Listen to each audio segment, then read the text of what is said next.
Welcome back to the Max Out Show, my friends. In this video, I'm going to share with you 5 key ideas, practices, questions, and tools that help you elevate and supercharge your mental toughness, your resilience, and your ability to stay strong in the face of adversity. Now, why is that important?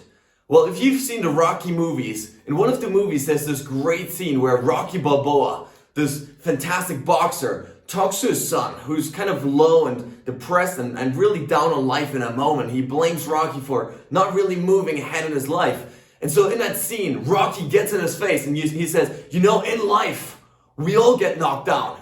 Life will inevitably kick you in your teeth. And if you let it, it will knock you down. It will knock you out.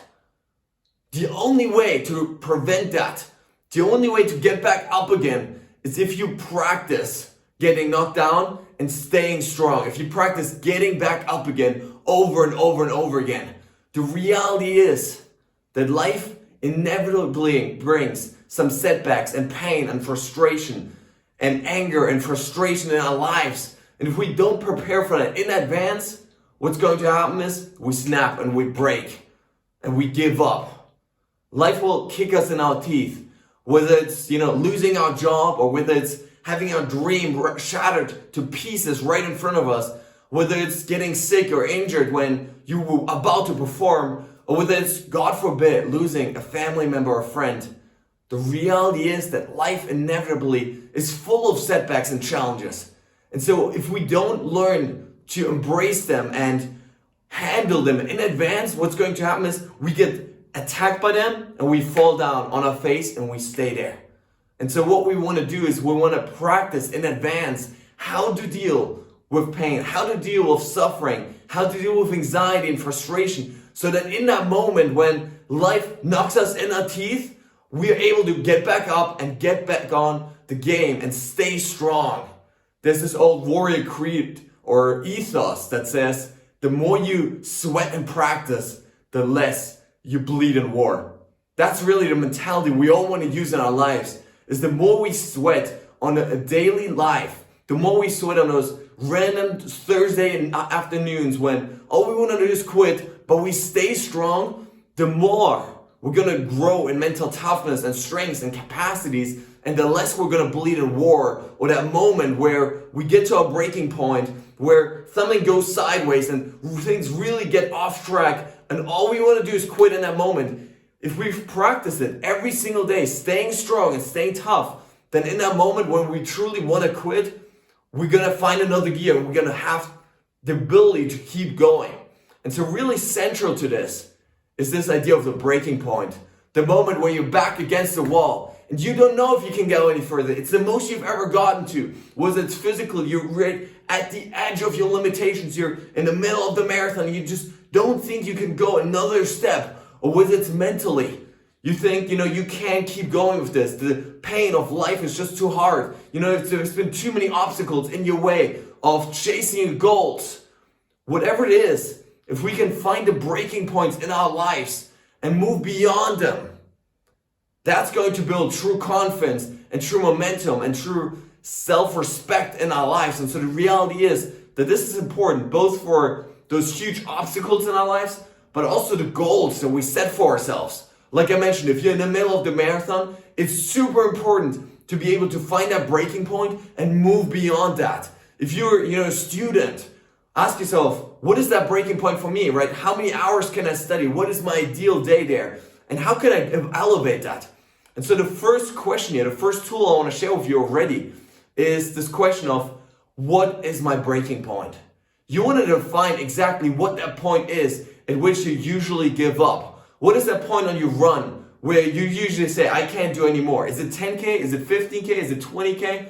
What is that point in your study time? How much can you do before you say, enough is enough for today? How much in your relationships? How much do you usually push and strive and try to love other people before you say, that's enough today. I've done enough. How much in your business? How much do you go and how much do you hustle? How much phone calls do you make? How many people do you try to serve and improve their lives before you say, that's enough?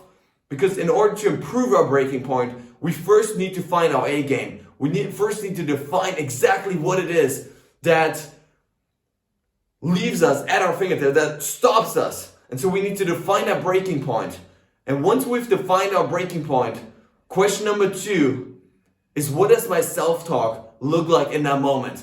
So in that moment when I'm about to give up, when I know inevitably every single day, again, I give up at this point, ask yourself, what is my self-talk like in that moment? What do I say to myself? Am I saying, I'm too tired, I'm too exhausted, I've done enough, I've served enough, I deserve a break, I deserve to rest, other people aren't doing much either? What does your self-talk look like in that moment? And if you can find those negative things, if you can find those negative statements that you're saying to yourself, and then find the opposite, find something positive to replace them with, and then you could start practicing that. So what does it look like? Well, if you're in the middle of your run and you say, oh, I'm just too exhausted, I'm tired, I'm not feeling it, what is the positive self-talk that you could create that will help you keep going just a little bit more? I'm strong, I'm feeling good, I'm going to grow from this, I'm going to get better from this, I can do this, I've done this before. So you start to think about the positive self-talk that you can create deliberately in your life that will allow you to stay strong and stay tough just a little bit further, just a little bit longer. So that's the second one. Just define what your self-talk looks like at that breaking point and change it to something more empowering and more positive. And that really is just a practice of every day trying, and getting a little bit better at it. Question number 3 is, why did I start in the first place? It is so easy when we're in the midst of pain and suffering and frustration to get completely lost and overwhelmed and forget about why we actually started in the first place. Why did I start this dream? Where did it come from? Why did I set this goal and write it down in the first place, whether weeks ago, months ago, years ago? Why did I get started? It's so easy to get overwhelmed in that moment with all the pain and the setbacks and just focus on how difficult it is. But in that moment, we really want to bring back our focus and our attention to the moment when we first fell in love with this goal and this dream, to our childish love affair with running or serving, making people happier, to that moment when we first fell in love with that project or a person and we're like, I really want to make this happen. And if in those moments of pain and suffering, you can start to bring your focus back to that moment. You can start focusing again on why you wanted to go in the first place. Why do you start this? If you can do that, then you're going to get this rush of adrenaline, dopamine, motivation, and energy again. You're going to feel electrified again because you're, again, focused on that intrinsic motivation of why you started in the first place. If you can let go of the external results and of your external motives, and you just start focusing on within, you just start focusing on the joy that you get from pursuing your dreams. If you can start focusing again on the joy you get from serving other people, from making progress, from staying strong in that moments, if you start focusing again on that inner childish joy and ecstasy and excitement that you got when you first started, if you can do that, you're going to find your why, you're going to find a reason to keep fighting, even if all you want to do is quit, even if your body and your brain are just telling you to finally give up. And so that's really the key idea here, is find your why. The fourth key here is find a whom. Whom am I fighting for? There's people in your life probably that you don't want to let down, that you want to inspire, that you want to, keep fighting for, whether it's your family, maybe you have 2 kids that you really got to show up for, that you've got to make the money for in order to provide for them. Maybe you have, a spouse that you really want to, inspire. Maybe you have a coach that you could never let down, where if the coach says, hey, you got to do this, you're going to do it. As Mother Teresa once said, people won't act for the many, but they will act for the one. So what is that one person in your life that you absolutely cannot let down? And for each area of your life, that may be different people. Maybe for athletic skills, for your fitness and health, you have a coach that you can't let down. Now, if your coach says, show up here and see me at 6 a.m. tomorrow, then no matter how cold it is, no matter how much it rains or snows, you're going to show up because you're never going to let your coach down. If you want to show up for your kids, then focus on that. Focus on how you're going to inspire them by showing up, by showing how strong you are, how resilient you are, even those moments when life tests you and knocks you in your teeth. And so make a list of those people that inspire you to stay strong. And the reality is, on top of that list should be your own name. One of the key practices of people that have the most self-confidence and most self-respect is they never let themselves down. The reality is that self-respect and confidence comes from keeping our commitments, not just to other people, but most importantly to ourselves. And so what are some commitments that you can keep to yourself? You should be on top of that list of the people you never want to let down, because the more you can keep commitments to yourself, the more often you say, I'm going to do this, and then you actually go and do it, the more you're going to build confidence and self-control and agency and a sense of self-respect that yes, I truly matter. And when I say I'm going to do this, I'm going to do this.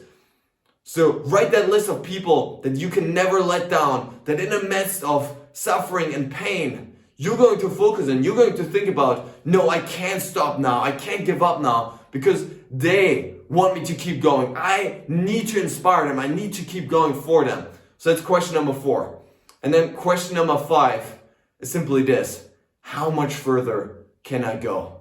Every single day, we have this opportunity to get a little bit stronger. The reality is none of this happens in an instant. It won't happen overnight. But if you keep doing this every single day, then inch by inch by inch, you're going to transform into different and stronger and better version of yourself than you've ever been before. So as an example right now, I'm on day 5, the last day of my water fast. It's been almost 110 hours at this point. I've got like 14, 15 hours left of, not eating anything, just drinking water. And, it's been the hardest thing I've ever done in my entire life. I know there's a lot of, health benefits to it, but the only reason I really did it was as a mental challenge to see how far I can actually go. How far can I go against my breaking point and then go on beyond that which I've done before in the past. And so I really wanted to see this as a mental challenge. And the only way, frankly, that I could pull through this whole time was because I practiced in advance hundreds and thousands of times how to deal with pain and how to deal with suffering and stay strong. I practiced these mental techniques that I share with you here hundreds and thousands of times before, whether it's on a lonely and cold run out in the winter, whether it's taking cold showers every single morning, whether it's practicing fasting in advance, whether it's trying to just push a little bit more in my study or my work, whatever it is, the more you can start practicing these little moments of, I'm going to see how much further I can go today, just how much can I test my limits today? And if you ask yourself that question every single day, you pick an area of your life, and it doesn't matter which one, and you just ask yourself, how can I push myself there today? Don't wait for a month from now. Don't wait for a year from now. And most importantly, don't wait for tragedy to hit you. Don't wait for life to knock you down to try to build yourself again. But every single day, if you can build that resilience and that mental toughness in advance, then just like the warriors, by sweating in practice more than anybody else, you're going to bleed less in war. You're going to suffer less when the inevitable challenges of life hit you. And that is my wish for all of you guys, that you really start deliberately building that mental toughness and strength now, so that in the future, when life will knock you down, in the future, when your goals are about to be shattered right in front of your eyes, then that moment you can find another gear. You can stay strong for yourself, for your family, and for your dreams. And so with that being said, guys, let me know in the comments, what are some ways that you can start pushing yourself more? What are some areas of your life that you need to find that breaking point and test it and push beyond that? Because what we're going to find is that over and over and over again, the brain breaks before our body does. Our brain is designed to keep us in our comfort zone. It's designed to keep us small and keep us stuck. And so the more you can break out of that, what you're going to find is that the limits that you've placed upon yourself are nothing more but mental. They're nothing more than belief systems that you've created over time. But once you break through that, once you get outside of that circle, you get outside of that, and you get better than that, what you're going to find is there's always another level. There's always another level to your life. And the more you seek out those levels, the more joy, the more excitement, the more resilience, the more mental toughness, and ultimately the more fulfillment you're going to get in your life.